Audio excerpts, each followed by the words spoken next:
चुनौतियों और असफलताओं के बिना जीवन अधूरा है। हालांकि इन बाधाओं को पार करना मुश्किल है, पर थोड़ी सी प्रेरणा और प्रोत्साहन इसको आसान कर देती है। धराजुद्दी कहानी आपके लिए ऐसी ही प्रेरणादायी कहानी लेकर आया है, जिसका शीर्षक है सबकी आंखों का तारा।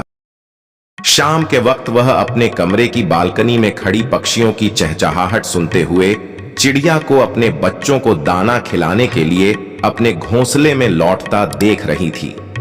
जैसे जैसे अंधेरा आसपास के इलाके को अपनी बाहों में समेटता जा रहा था, वह अपने ही विचारों के घुमड़ रहे बादलों से परेशान हो रही थी। वह रोजमर्रा की जिंदगी से परेशान थी और सोच रही थी कि कैसे वह अपनी बेड़ियों को खोलकर कुछ ऐसा करे जो उसकी आत्मा के द्वार खोलकर खुशियों से उसकी झोली भर दे। वह जितनी बेचैन होती, डांस करने की उसकी इच्छा और मजबूत होती जाती। सच, वह न जाने कितनी बार प्रयास कर विफल हो चुकी थी, लेकिन वह हार मानने वालों में से नहीं थी। आज वह सूर्योदय से पहले ही उठ गई।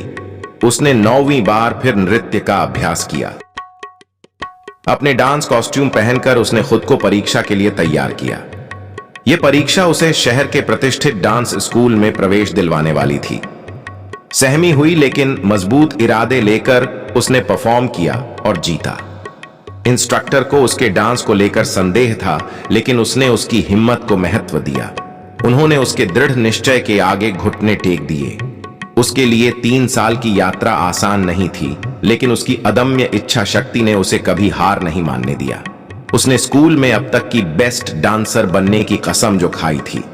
जब ग्रेजुएशन डे आया तो उसके शानदार नृत्य ने दर्शकों को मंत्रमुग्ध कर दिया। वह गाने की धुन पर ऐसे झूमी मानो कमल का फूल हवा में हिचकोले खा रहा हो। उसके डांस और उसकी कटीली निगाहों ने सभी को मोह लिया था। मंच पर आज उसका राज था। उसकी फुर्तीली थिरकन और चाल ने मंच को मानो सुबह के सूरज से आकाश की तरह रोशन कर दिया था। खचाखच भरे सभागार हॉल में तालियों की गड़गड़ाहट रुकने का नाम ही नहीं ले रही थी। उसने अभिनंदन स्वीकार करते हुए अपने संघर्षों और बलिदानों को याद किया।